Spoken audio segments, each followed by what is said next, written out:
ओम श्री परमात्मने नमः।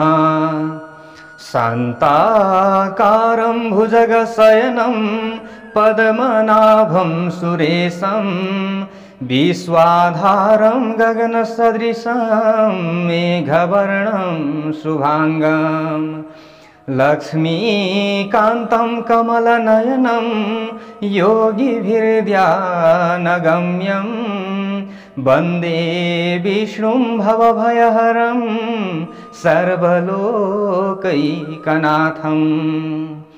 कहिल्यै दुःख कतै नहोस् सबले राम्रो सुबाटो लिउन्, बाँचुन्जेल सुखी रहेर पछिता देउता सरी भइरहुन् भन्ने चिन्तन लिएर मार निजको वैकुण्ठ छोडिकन नाना दुःख उठाउने प्रभुजीमा लागोस् यो हाम्रो मन। सच्चिदानन्द रूपाय विश्वोत्पत्त्यादि हेतवे तापत्रय विनाशाय श्रीकृष्णाय वयं नुमः। पुरुषोत्तम भगवान को जय हो। आदरणीय धर्म अनुरागी सज्जन वृन्दहरू, भक्तवृन्दहरू, सम्पूर्ण दर्शक वृन्दहरूमा मेरो तर्फबाट जय श्री हरि, जय श्री राधे, ओम नमो भगवते वासुदेवाय अर्पण गर्न चाहन्छु। आज हामी पुरुषोत्तम महात्म्य श्रवण गर्दै गर्दै आउने क्रममा 8औं दिनलाई पार गरेर 9औं दिनमा उपस्थित भइसकेका छौं। 9औं अध्यायको महात्म्य आज हामी श्रवण गर्नेछौं। उनै पुरुषोत्तम भगवानले हामी सबैको कल्याण गर्नुहुनेछ। अत्यन्त पावन समयमा हामी उपस्थित भएका छौं।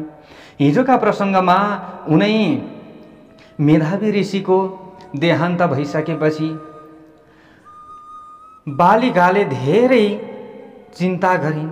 पिताजीको जब मृत्यु भयो, मृत्यु भइसकेपछि अब म टुरी भएँ, अब मेरो सारा को होला, अब कसले मेरो रक्षा गरिदेला, हा पिता तपाईँ कहाँ जानुभयो भनेर बारम्बार बिलाप गर्दै छँदै उनै बालिकाको रोदन क्रन्दनलाई वरिपरि भएका ऋषिहरूले सुनेपछि त्यस पछाडि सबै ऋषिहरू भेला भए र चिता आदिको निर्माण गरेर शिव मन्दिरको छेउमा रहेको श्मशान घाटमा उनै मेधावी ऋषिको देहलाई उनीहरूले जलाए। जलाइसकेपछि अगाडि गएर उनै बालिकाले 12 दिनको कार्य आफ्ना पिताजीको गरिन्। गरिसकेपछि उनै बालिका एकदमै शोकमा व्याकुल भएर त्यही आश्रममा रहँदी भइन्। भनिसकेपछि अगाडि गएर नैमिषारण्यमा भेला भएका सम्पूर्ण ऋषिहरूलाई सम्बोधन गर्दै उनै सुतजीले भन्दै हुनुहुन्छ, ततस्तं विस्मयाविष्ट पप्रच्छ नारदो मुनिः मेधावी द्विजवर्यस्य सुतावृतान्तमद्भुतम्। सुतजीले भन्दै हुनुहुन्छ, त्यस पछाडि आश्चर्यचकित हुनुभएका नारद मुनिले नारायणजीसँग मेधावी ऋषिकी छोरीको आश्चर्य लाग्दो वृत्तान्त सोध्न लाग्नुभयो। नारदजीले अगाडि गएर भन्दै हुनुहुन्छ, मुने मुनि सुता तत्र किं चकार तपोवने को वा मुनिवरस्तस्याः पाणिग्रहमचीकरत्। अगाडि गएर नारद मुनिले भन्दै हुनुहुन्छ, हे नारायण प्रभु, त्यस पछाडि मेधावी ऋषि कि जुन छोरी थिइन् अब उनले के गरिन् त? त्यस पछाडि त्यस तपोवनमा त्यतिकै रहँदी भइन् कि उनको विवाह कसैसँग भयो कि पानी ग्रहण कुनै ऋषिहरूले ती कन्यासँग गरे कि गरेनन्, के भयो? उनी त मेरो विवाह भएन भनेर धेरै चिन्ता लिइरहेकी थिइन्। अब के भयो त प्रभु, अगाडि गएर बताइदिनुहोस्। भनिसकेपछि उनी नारायण प्रभुले भन्दै हुनुहुन्छ, निवसन्त्यास्ततस्तस्याः कियान् कालो विनिर्गतः स्मारं स्मारं स्वपितरं सोचन्त्या मुहुर्मुहुः। अगाडि गएर उनै नारायण प्रभुजीले भन्दै हुनुहुन्छ आफ्ना पिताजीको देहान्त भइसकेपछि उनीले त्यही आश्रममा रहेर बारम्बार आफ्नै पितालाई सम्झिँदै भइन्, स्मरण गर्दै भइन्, शोक गर्दै भइन्। अब म कहाँ जाने होला, के गर्ने होला, मेरो रक्षा कसले गर्देला, अब म एक्ली भएँ, म टुहुरी भएँ भनेर साह्रै उनले चिन्ता गर्न लागिन्। घरिघरि डराउँदै भइन्, घरिघरि रुन लागिन्, आँखाबाट भलिन्द्र आँसुका धाराहरू झार्न लागिन्। थक्क मेरो जिन्दगी, मेरो भाग्य के रहेछ, सानैमा आमाले छोडेर जानुभयो, माताजीको पनि देहान्त भयो, त्यस पछाडि पिताजीले पनि बेलैमा मलाई छोडेर जानुभयो। हे विधाता, मलाई यो कस्तो दुःख देऊ नि, मलाई यो कस्तो दुःख देऊ। अब यो दुःखको घेराबाट म कसरी पार पाउँला, के गरौँ अब मैले भनेर यसरी ती कुमारीले बारम्बार विलाप गर्न लागिन्। विलाप गरिरहँदी यसरी ती कुमारीलाई अब के हुन्छ त, अगाडि गएर हामी श्रवण गर्दै गर्दै अगाडि बढ्दैछौँ। उनै दुर्वासा ऋषि एक दिन घुम्दै घुम्दै आउँदै हुनुहुन्थ्यो भनेर उनै श्रीकृष्णजीले 5 पाण्डव आदि युधिष्ठिर आदिलाई सम्बोधन गर्दै भन्दै हुनुहुन्छ, हे युधिष्ठिर, हे राजेन्द्र, त्यस पछाडि ती बालिका आश्रममा रहिरहेका बेला दुर्वासा ऋषि घुम्दै घुम्दै त्यहाँ आइपुग्नु भयो। आइपुगिसकेपछि ती दुर्वासा ऋषि कस्तो हुनुहुन्थ्यो त भन्दा अत्यन्त शक्तिशाली हुनुहुन्थ्यो। उहाँको शक्तिसँग त देवराज इन्द्रहरू पनि डराउँथे। एक समयमा त उनै दुर्वासा ऋषिलाई रथमा राखेर म र मेरी श्रीमती रुक्मिणीजी भएर हामीले डोर्याएका थियौँ, यानि कि ऋषिलाई चाहिँ हामीले रथमा राख्यौँ र हामीले रथ हाँक्ने घोडाको काम गरेका थियौँ। त्यस्ता महान शक्तिशाली ऋषि हुनुहुन्थ्यो, जसका ऋषिका चाहिँ क्रोधको अगाडि कोही पनि टिक्न सक्दैनथे। त्यस्ता ऋषि हुनुहुन्थ्यो। त्यस्ता ऋषि त्यसरी घुम्दै घुम्दै आउने क्रममा उनै बालिकाको आश्रम छेउमा आइपुग्नु भयो। त्यसरी रुद्रका अंश उनै दुर्वासा ऋषि हुनुहुन्थ्यो। हो आदरणीय दर्शक एवं भक्तवृन्दहरू, यहाँनिर उनै प्रभुजीले भन्दै हुनुहुन्छ युधिष्ठिरजीलाई रुद्रको साक्षात अंश उहाँ हुनुहुन्छ। श्रीमद् भागवतमा पनि 4th स्कन्धमा यो सानो एउटा प्रसङ्ग आउँछ।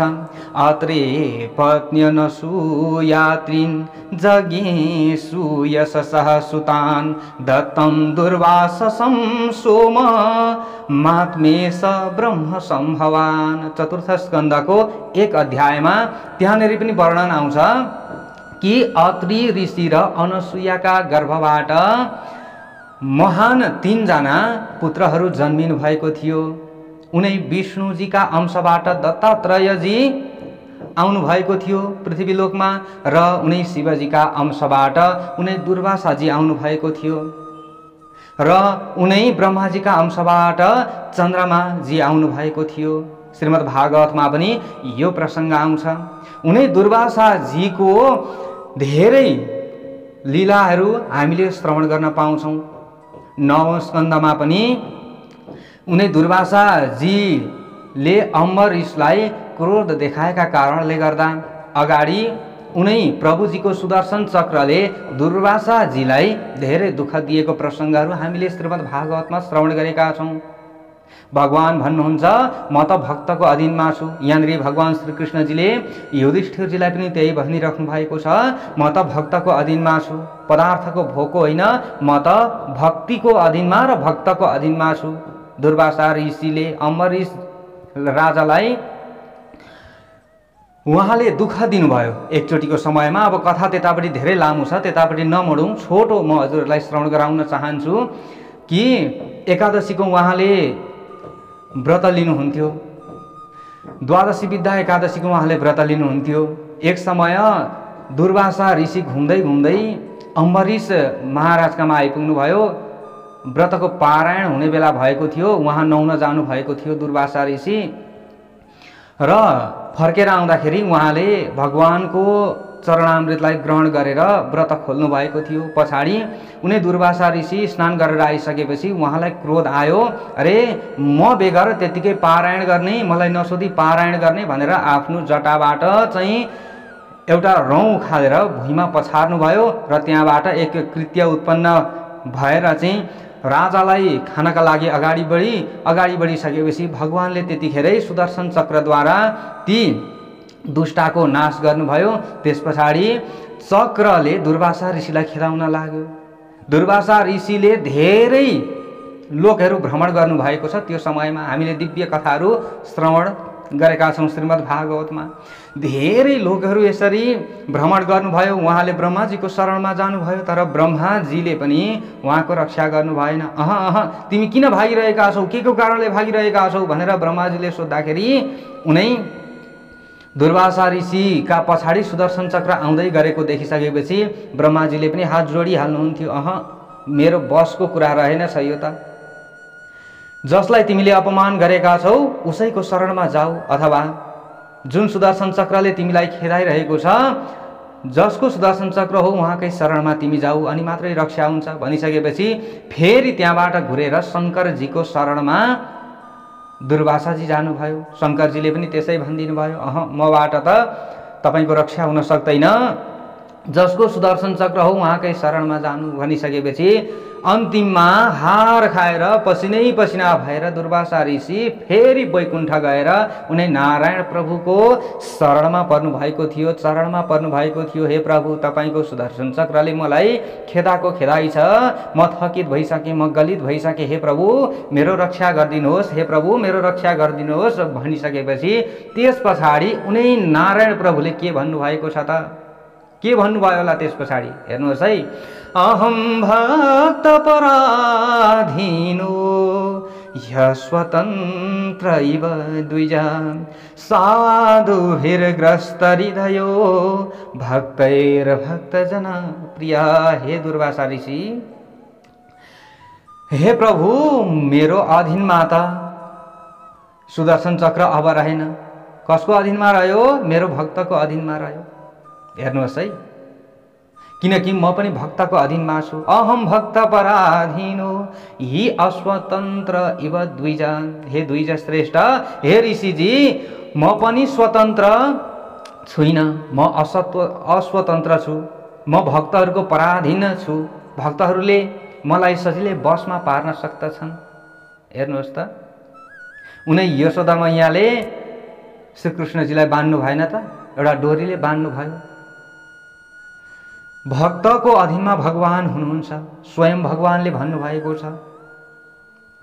त्यसैले यहाँनिर अन्तिममा दुर्वासा ऋषिले अब के गरौँ त म प्रभु भनेर नारायण भगवानसँग सोधिसकेपछि अब जसको अपमान तिमीले गरेका छौ नि त्यहाँ गएर तिमीले क्षमा माग्नु भनिसकेपछि अन्तिममा फेरि आएर उनै अम्बरीश राजा कहाँ आएर फेरि बिन्ती गर्नुभयो। दुर्वासा ऋषिले, मैले जानिनँ, मलाई क्रोध आयो, छिटै क्रोध मलाई आइहाल्छ, मैले जानिनँ, मैले सकिनँ, मेरो रक्षा गर्नुहोस् प्रभु, हे राजन मेरो रक्षा गर्नुहोस्।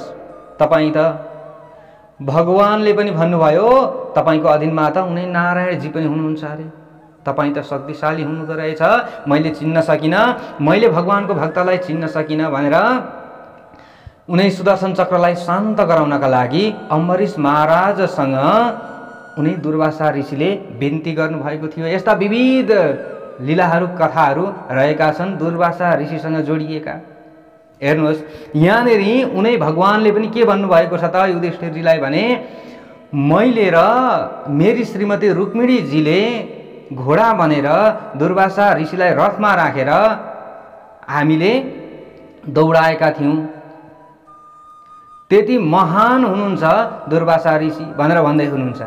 अब पुराणान्तरमा यो प्रसङ्गहरू आउँछ दर्शक एवं भक्तवृन्दहरू कि एक समय के भएछ भने द्वारकामा चाहिँ अब यहाँनिर प्रभुको लीला अपरम्पार छ, हामीले यसरी बुझ्नुपर्ने हुन्छ। उनी दुर्वासा ऋषि पनि जान्नुहुन्थ्यो किनकि उहाँले बुझ्नु भएको थियो उहाँ त साक्षात् उनी भगवान शिवजीको अंश हुनुहुन्थ्यो। अब महाभारतको युद्ध आउँदैछ, मनुष्य रूप लिएर उनी मेरा प्रभुजी जानु भएको छ। अब उहाँको शरीर मैले बलियो बनाउनुपर्छ, जसरी हुन्छ कुनै न कुनै उपाय गरेर मैले बलियो बनाउनुपर्छ भन्ने कुरा दुर्वासा ऋषिले बुझ्नु भएको थियो।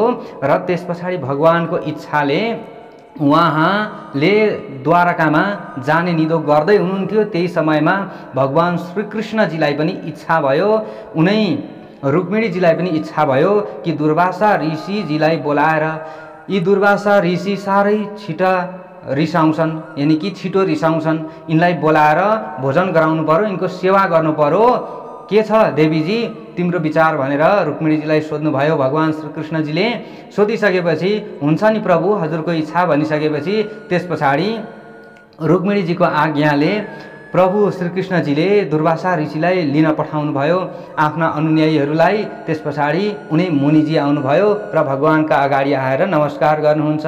हे प्रभुजी मलाई किन डाक्नुभयो, म त अत्यन्त छिटो रिसाउँछु, मेरो सेवा हजुरले गर्न सक्नुहुन्छ त भन्दा प्रभुजीले भन्नुभयो, अरे प्रभुजी, अरे गुरुजी, हजुरको सेवा म किन गर्न नसक्नु, तपाईले जसो जसो भन्नुहुन्छ म त्यसै त्यसै गर्न तयार छु, मान्न तयार छु, म हजुरको शरणमा छु, म त ब्राह्मण भोजन गराउन चाहन्छु, तपाईँ मेरो घरमा बस्दिनुहोस् भनेर भगवान श्रीकृष्णजीले यसरी बिन्ती गर्नुभयो दुर्वासा ऋषिलाई। दुर्वासा ऋषिले भन्नुभयो, होइन म फेरि भन्दैछु, म त अत्यन्त छिटो रिसाउँछु, के मलाई प्रसन्न बनाउन सक्नुहुन्छ त? होइन गुरुजी, म सक्छु, मेरोमा पाल्नुहोस्, मेरोमा बस्नुहोस्, मेरो निम्तोलाई ग्रहण गरिदिनुहोस् भनेर द्वारकाभित्र लिएर जानुभयो र उहाँले उनै दुर्वासा ऋषिजीको सेवा गर्न लाग्नुभयो। हेर्नुहोस् है, सेवा गर्न लाग्नुभयो। उहाँले जे भन्नुहुन्थ्यो भगवानले सबै कुरा पुर्याइदिनुहुन्थ्यो, सबै कुरा। यहाँनिर यही प्रसङ्ग छ, उनै युधिष्ठिरजीलाई भगवान श्रीकृष्णजीले यही प्रसङ्ग छुवाउनु भएको छ, श्रवण गराउनु भएको छ। उहाँले हरदम उनै दुर्वासा ऋषिजीको सेवा गर्नुभयो, उनै ब्राह्मणजीको सेवा गर्नुभयो। अन्तिममा दुर्वासा ऋषिजीलाई थाहा थियो कि मैले त जसरी पनि श्रीकृष्णजीको कल्याण गर्नु छ, त्यो भइसकेपछि अब म परीक्षा गर्नु पर्यो भनेर रात्रिको 12 बजी, हेर्नुहोस् है एकदमै रोचक प्रसङ्ग रहेको छ। रात्रिको 12 बजी भन्नुभयो, ए प्रभु मलाई भोक लाग्यो, हे श्रीकृष्णजी मलाई भोक लाग्यो, तपाईँ कहाँ सुतिराख्नु भएको छ भनेर कराउन लाग्नुभयो। कराइसकेपछि उनी प्रभुजी श्रीकृष्णजी हतार हतार आउनुभयो, ए गुरुजी के भयो, के भएन, के पुगेन, क्रोध नगर्नुहोस्, नरिसाउनुहोस्, तपाईँले जे भन्नुहुन्छ म त्यही गर्न तयार छु हे प्रभुजी, के गरौँ मैले भनिसकेपछि उनी दुर्वासा ऋषिजीले भन्नुभयो, अरे प्रभुजी मलाई त भोक लागिरहेको छ, हेर्नुहोस् है रातिको 12 बजेको छ, मलाई त भोक लागिरहेको छ, म खान चाहन्छु, के खानुहुन्छ त भनेर भगवान श्रीकृष्णजीले सोध्नुभयो। दुर्वासा ऋषिजीले भन्नुभयो, म त खिर खान चाहन्छु। अब राति राउँदी कहाँबाट दुध ल्याउने, तर भगवानले अघि यो लीला बुझिसक्नु भएको थियो, जानिसक्नु भएको थियो कि आज अब यस्तो हुँदैछ है भन्ने कुरा थाहा पाइसकेपछि उनी प्रभुजीले भक्तवत्सलले अगाडि नै सबै तयारीहरू गरिसक्नु भएको थियो। हुन्छ प्रभुजी हुन्छ भनेर मुसुक्क हाँस्दिनु भयो, जानुभयो र एकैछिन पछाडि उहाँले खिर लिएर आउनुभयो र दुर्वासा ऋषिजीका अगाडि उहाँले शुद्ध पात्रमा खिर पस्किदिनु भयो। ल खानुहोस् प्रभुजी, म त तपाईँले जे भन्नुहुन्छ त्यही गर्न तयार छु, म त ब्राह्मण भक्त हुँ, म सन्त भक्त हुँ, म गरिब दिन दुखी आदिको भक्त हुँ। यसरी भन्दै हुनुहुन्छ। दुर्वासा ऋषिजीले पनि विचार गर्दै हुनुहुन्छ, ठिकै छ, अब म आज तिम्रो परीक्षा लिँदैछु अथवा कल्याण गर्दैछु। ऋषिजीहरूको अथवा साधु सन्त आदिले श्राप दिए भने पनि त्यो कल्याणदायक हुन्छ, आशीर्वाद दिए भने पनि कल्याणदायक हुन्छ भनेर हामीले विभिन्न ग्रन्थ शास्त्र आदिमा पढेका छौँ, सुनेका छौँ विभिन्न चरित्रहरू। अब यहाँनिर हेरौँ है। अब त्यस पछाडि उहाँले 2-4 गाँस खिर खानुभयो। कसले? दुर्वासा ऋषिजीले 2-4 गाँस खिर खानुभयो। त्यस पछाडि त म त अगाएँ, म खाँदिनँ अब भनिसकेपछि भगवान श्रीकृष्णजीले भन्नुभयो, अब के गरौँ त प्रभु, अब के गर्ने त मैले भनिसकेपछि दुर्वासा ऋषिले भन्नुभयो त्यस पछाडि, अब यो मैले अलिकति मात्रै खाएँ, यो अरू खाएको खिर तपाईँले आफ्नो शरीरमा दल्नुहोस् सबै। हेर्नुहोस् है, यहाँनिर एउटा धेरै बुझ्नुपर्ने कुरा रहेको छ। शरीरमा दल्नुहोस्, वरिपरि सबैतिर शरीरमा दल्नुहोस्, कहीँ पनि खाली ठाउँ नरहोस् भन्नुभएको छ। किनकि दुर्वासा ऋषिजीले खानुभएको जुन भोजन रहेको थियो, जुन खिर रहेको थियो, त्यो उब्रेको चिजलाई जसले पनि आफ्नो शरीरमा यदि दल्थे भने उनीहरूको शरीर वज्र समान हुन्थ्यो, वज्र समान हुन्थ्यो। त्यस्तो शक्ति उहाँसँग थियो। त्यसै कारणले गर्दा अब महाभारतको युद्ध आउँदैछ, श्रीकृष्णजीको शरीर बलियो बनाउनै पर्छ, किनकि कौरव र पाण्डवहरूको युद्धमा उहाँले सहायता दिँदै हुनुहुन्छ। त्यतिखेर कहीँको बाण उछिटिएर कतै आएर लाग्ला, कतै कसैको गदा उछिटिएर आएर लाग्ला, कतैको कहीँको केही न केही छर्राहरू उछिटिएर आएर लाग्ला, त्यो समयमा मेरो प्रभुजीको शरीरमा कहीँ पनि चोटपटक नलागोस्, मेरो प्रभुजीको शरीर सुरक्षा होस् भनेर उनी भगवान शिवजीको कृपा यहाँनिर हुँदैछ। हेर्नुहोस् है, हामीले यसरी बुझ्नुपर्छ। भगवान श्रीकृष्णजीले पनि यो सबै कुरा बुझ्नु भएको थियो। हुन्छ प्रभु हुन्छ भन्नुभयो, सबै खीर आफ्नो शरीरमा दल्नुभयो। हेर्नुहोस् है, सबै खीर आफ्नो शरीरमा दलिसकेपछि अब त्यस पछाडि अझै अब शरीरलाई त निखार्नु पर्यो नि त, शरीरलाई अझै बलियो बनाउनु पर्यो। अब यतिले मात्रै हुँदैन, अब के गर्ने त भनेर उहाँले सोच्नुभयो। अनि दुर्वासा ऋषिजीले भन्नुभयो, अब तपाईँले रथ ठिक पार्नुहोस्, म घुम्न चाहन्छु। रातिको कुरा छ है, हेर्नुहोस् है, राति मध्ये 12 बजेको छ, म घुम्न जान्छु बाहिर, रथ ठिक पारिदिनुहोस् भनिसकेपछि भगवान श्रीकृष्णजीले रथ ठिक पारिदिनु भयो। अनि घोडाहरू पनि सबै तयारी थिए, तर दुर्वासाजीले भन्नुभयो घोडाको जरुरी छैन, म रथमा बस्छु, प्रभुजी हजुरले रथ तान्नु पर्यो। हेर्नुहोस् है लीला, यहाँ प्रभुजी हजुरले रथ तान्नु पर्यो भनिसकेपछि भगवान श्रीकृष्णजी पनि सबै कुरा जान्नुहुन्थ्यो। हो, मेरो कल्याण नै हुनेवाला छ, किनकि मैले त मनुष्य जीवन लिएर पृथ्वी लोकमा आएको छु, सबैलाई देखाउनु पनि छ, मैले सबैलाई शिक्षा पनि दिनु छ। जस्तो सुकै महान व्यक्ति भए तापनि, जस्तो सुकै भए पनि कार्य गर्नुपर्दछ। सानो ठुलो काम भनेर कहिले पनि कामलाई हेला गर्नु हुँदैन। भगवान उनै श्रीकृष्णजी उनै अर्जुनजीको सारथी पनि बन्नुभयो, उनै दुर्वासाजीको रथ तान्ने घोडा पनि बन्नुभयो। त्यस्ता महान प्रभुजीले कस्तो कस्तो शिक्षा सन्देश हामीलाई दिँदै हुनुहुन्छ, ती कुराहरूलाई हामीले बुझ्न जरुरी छ। आदरणीय दर्शक एवं भक्तवृन्दहरू, अब के गर्नुभयो त भन्दा आफ्नो श्रीमतीजीलाई बोलाउनु भयो, रुक्मिणीजीलाई, ए देवी तिमी यता आऊ भनेर बोलाउनु भयो राति, र दुईजनाले दुईपट्टिबाट रथ तान्न लाग्नुभयो भक्तवत्सल भगवानको। हेर्नुहोस् है, दुर्वासाजी रथमा बस्नु भएको छ, रुक्मिणीजी र श्रीकृष्णजीले रथ तान्दै हुनुहुन्छ। भगवानको प्रभुको लीला अपरम्पार छ। रथ तान्दै हुनुहुन्थ्यो। त्यस पछाडि उनै दुर्वासाजीलाई अब अझै कल्याण गर्न मन लाग्यो। ए प्रभुजी रोक्नुहोस्, ए प्रभुजी रोक्नुहोस्, भगवान श्रीकृष्णजीले रोक्नुभयो। त्यतिखेर उनै रुक्मिणीजीलाई अत्यन्त प्यास लागेको थियो। त्यतिखेरै भगवानले पृथ्वीलाई ज्यादा दबाउनु भयो। त्यस पछाडि पृथ्वीलाई ज्यादा दबाइसकेपछि भोगवती नामको नदी त्यहाँबाट उत्पन्न भइन्, र त्यही नदीको पानी पिलाएर रुक्मिणीजीलाई उहाँले आनन्दित बनाउनु भयो। यहाँनिर प्रसङ्ग आएको छ, हेर्नुहोस् है। आनीतवान् भोगवतीं प्रिया प्रेम परिप्लुतः, महात्म्यमा स्पष्ट भनिएको छ कि भोगवती नामको नदी उत्पन्न भइन्, त्यस पछाडि त्यही पानी पिलाउनु भयो भगवान श्रीकृष्णजीले। तर दुर्वासा ऋषिलाई यहाँनिर थोरै रिस उठ्यो। हे प्रभुजी, तपाईँले आफ्नी पत्नीको प्रेममा एकदमै लुप्त हुनुभयो र रथ तान्न बिर्सनुभयो। अब तपाईँलाई म एउटा श्राप दिँदैछु, तपाईको पत्नीसँग तपाईको वियोग होस् भनेर यसरी यहाँनिर पनि श्राप दिनुभयो दुर्वासा ऋषिले। र त्यस पछाडि त्यहाँबाट उनै दुर्वासा ऋषिको लीला त्यहाँनिर समाप्त हुन्छ। समाप्त भइसकेपछि अन्तिममा यहाँनिर हामीले के बुझ्नु पर्दछ त भन्दा भगवान श्रीकृष्णजीले यस धराधामलाई छोडेर जाने बेलामा उहाँको पाउमा यानी कि खुट्टाको पैताला मात्रै उहाँको खाली थियो अरे। त्यतिखेर खीर दल्दाखेरि खुट्टाको पैतालामा चाहिँ उहाँले दल्नु भएको थिएन। दुर्वासा ऋषिले अब यहीँनेर श्राप दिनुभएको छ कि तपाईको पाउमा चाहिँ बाण लागेर तपाईले यस धराधामलाई त्याग्नु पर्दछ भनेर यहाँनिर एउटा कल्याण गर्नुभएको छ। हेर्नुहोस्, अब उहाँको शरीर त सबै वज्र समान थियो, कहीँ पनि बाणले छेद गर्न सक्दैन थियो। पाउ तल पैताला हुन्छ नि, पैताला चाहिँ कमलो थियो अरे, त्यहाँ चाहिँ खीर दल्न बिर्सिनु भएको थियो भगवान श्रीकृष्णजीले, खीर दल्नु भएको थिएन र पैताला चाहिँ अत्यन्त कमलो थियो। अन्तिममा व्याधाले त्यहीँनिर बाण हाने र भगवान श्रीकृष्णजीले यस धराधामलाई त्याग्नु भयो। यसरी कथा जोडिएको छ। यसरी भगवान श्रीकृष्णजीले युधिष्ठिरजीलाई यो सारा वृत्तान्त यसरी बताउनु भयो।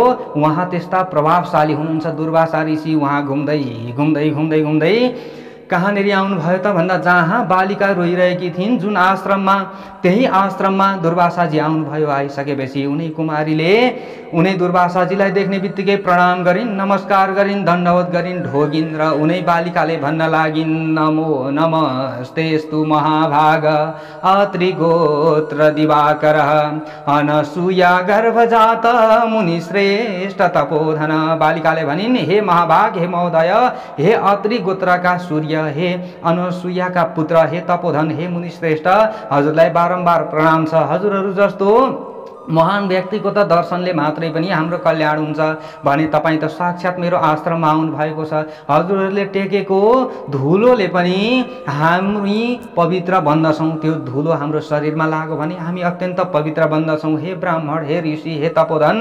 हजुरलाई मैले दर्शन गर्न पाएँ, मेरो जीवन सफल भयो। केही न केही आनन्द मलाई अब प्राप्ति भइरहेको छ। अब मैले के गर्ने? अब मैले धेरै दुःख पाइरहेको छु। अब मैले के उपाय गरौँ? हे प्रभु, हजुरहरूको दर्शनले त सम्पूर्ण व्रत नियम आदि गरेको सम्पूर्ण फलहरू प्राप्ति हुन्छ। हे प्रभु, अब मलाई उपाय देखाइदिनुहोस्, अब मलाई रास्ता देखाइदिनुहोस्, अब के गर्ने, कसो गर्ने, मेरो उद्धार गरिदिनुहोस्। हे ऋषिजी भनेर यसरी बारम्बार उहाँले बिन्ती गर्दै हुनुहुन्छ। म त साह्रै दुःखमा परेको छु। हे ऋषिश्वर, अब मेरो कसरी कल्याण होला? जसरी हुन्छ मेरो त्यसरी नै हजुरले रक्षा गरिदिनुहोस् भनेर भनिसकेपछि यसरी बारम्बार बिन्ती बिसाउँदै भइन्। बिन्ती बिसाउँदै गइसकेपछि अगाडि गएर उनै श्रीनारायण प्रभुले उनै नारदजीलाई भन्दै हुनुहुन्छ। यसरी दुर्वासा ऋषि त्यहाँ आइपुगिसकेपछि उनै बालिकाले बिसाएको जुन दुःखलाई देखेर उनै दुर्वासा ऋषिले अब विचार गर्न लाग्नुभयो, अब यिनको कल्याण कसरी गर्ने त? मैले के गर्ने त? के गर्दाखेरि यिनको कल्याण हुन्छ त? दुर्वासा ऋषिले विचार गर्न लाग्नुभयो। यता बालिका छटपटाइरहेकी छिन्, अब के गर्ने? म त यो दुःखरूपी समुद्रमा डुबिरहेको छु। मेरो विवाह पनि भएको छैन, अब कसरी मेरो विवाह होला? अब म के गरौँ? मेरो यदि विवाह भएन भने सबैले मलाई हेला गर्नेछन्। हे ऋषिश्वर, अब मेरो कल्याण गरिदिनुहोस्। हजुरहरूको त बोली नै कल्याणदायक हुन्छ। हजुरहरूले बोलेका हरेक कुराहरू हाम्रा लागि औषधि समान हुन्छन् भनेर यसरी आँखाबाट बरबर आँसु झार्न लागिन्। उनै नारायण प्रभुले नारदजीलाई भन्दै हुनुहुन्छ। बालिकाले यसरी रुँदै रुँदै धेरै विलाप गर्दै गर्दै ऋषिश्वरका अगाडि दुःख हटाउने उपायका लागि विचार गर्नका लागि बिन्ती गर्न लागिन्। उनै दुर्वासा ऋषिले विचार गर्दै हुनुहुन्छ, विचार गर्दै हुनुहुन्छ। अब के गर्ने? के गर्दा यिनको कल्याण हुन्छ? के गर्दा यिनलाई शान्ति मिल्छ? अब म कसरी यिनको कल्याण गरौँ त भनेर बारम्बार उनै ऋषिश्वर पनि विचार गर्दै हुनुहुन्छ। अगाडि गएर श्रीनारायण प्रभुले भन्दै हुनुहुन्छ, इति मुनि तनया वचो निशम्य बहुतमसा मुनिराट विचार्य छन्द अतिशय कृपया विलोक्य बालाम किमपि हितम निजगाद सारभूतम। यसरी फेरि नारायण प्रभुले नारदजीलाई भन्दै हुनुहुन्छ, यस्ता प्रकारको ती मेधावी ऋषिकी छोरीको वचन सुनेर, दुःख सुनेर, विलाप सुनेर, उपाय विचार गरेर अत्यन्त क्रोधी हुनुभएका उनै क्रोधी हुनुहुने यानि कि सबैभन्दा छिटो रिसाउनु हुने उनै मुनिराज दुर्वासा ऋषिले अत्यन्तै कृपापूर्वक त्यस कुमारीका मुखमा हेरेर कल्याणकारी कुरो संक्षेप रूपमा बताउन लाग्नुभयो। अब अगाडि ऋषिले गएर के बताउनुहुन्छ, कसरी कल्याण गर्नुहुन्छ भन्ने कुराको प्रसङ्ग पुरा भोलि बिहान 5:30 बजी हजुरहरूले श्रवण गर्न सक्नुहुनेछ। जय जय श्री बृहन्नारदीय पुराणे पुरुषोत्तम मास महात्म्ये नन्दिकेश्वरार्थे दुर्वासा सस्तपोवन गमनम नाम नवमोऽध्यायः। अब भोलिको प्रसङ्गमा यहाँबाट उता गएर हामीले सबै कुराहरू हामीले श्रवण गर्ने नै छौँ। आदरणीय दर्शक एवं भक्तवृन्दहरू, सबैको कल्याण होस्, सबैको जय होस्। आजको प्रसङ्ग यतिमै हामीले रोक्दछौँ। पुरुषोत्तम भगवानको जय हो। जय श्रीमन्नारायण हरे नमः।